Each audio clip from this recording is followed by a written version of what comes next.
Бажаю здоров'я, шановні українці і українки. Сьогодні знову варто відзначити наших воїнів за влучність. Влучність саме на території ворога. Це те, що змінює ситуацію принципово. Наша здатність повертати війну додому в Росію. Є чергове ураження арсеналу в Росії. Це був значний арсенал для окупанта. Всі наші воїни Сил оборони та безпеки України, які були задіяні. Дякую вам. Збройні сили України, Служба безпеки України і усі, хто залучався. Молодці. Також є хороша робота СБУ по ще одному арсеналу російських військ. Це були сховища російських тактичних ракет та керованих авіабомб.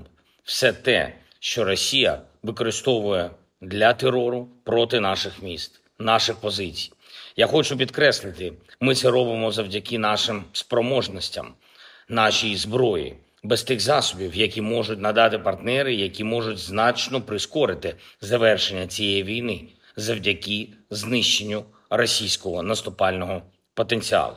Якби ми могли всю нашу влучність спрямувати для захисту нашої держави, якби для цього було достатньо ракет і дозволів, які можуть надати партнери, ситуація загалом у війні була би значно краще для нашої безпеки, для безпеки України і всіх у світі, хто не хоче існувати в умовах таких агресій, як ця російська.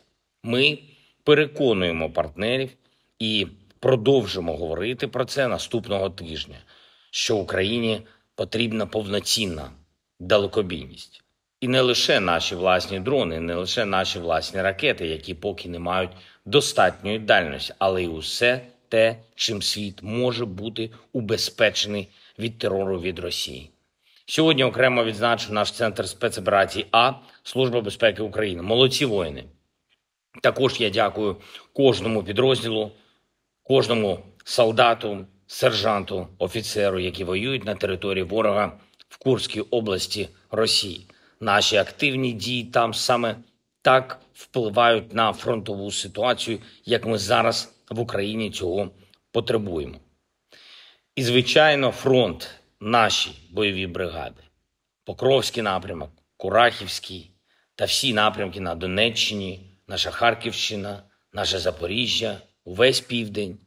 Я хочу подякувати кожному за стійкість. Особливо за цей тиждень варто відзначити 46-ту окрему аеромобільну бригаду, 68-му єгерську імені Довбуша та 425-й окремий штурмовий батальйон. Дякую вам за хоробрість. І саме на Покровському напрямку, Оріхівський напрямок, 65-та окрема механізована бригада, Придніпровський, 35-та окрема бригада морської піхоти. Я дякую вам.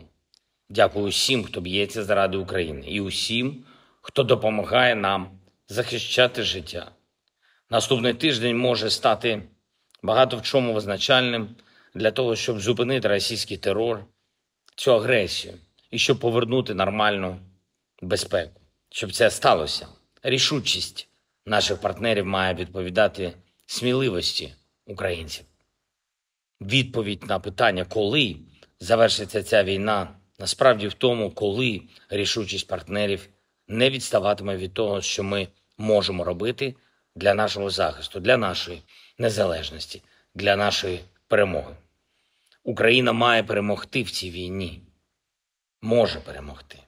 Але разом з усім світом. Наша чітка стратегія буде на столі у партнерів, у президента Сполучених Штатів. Слава Україні!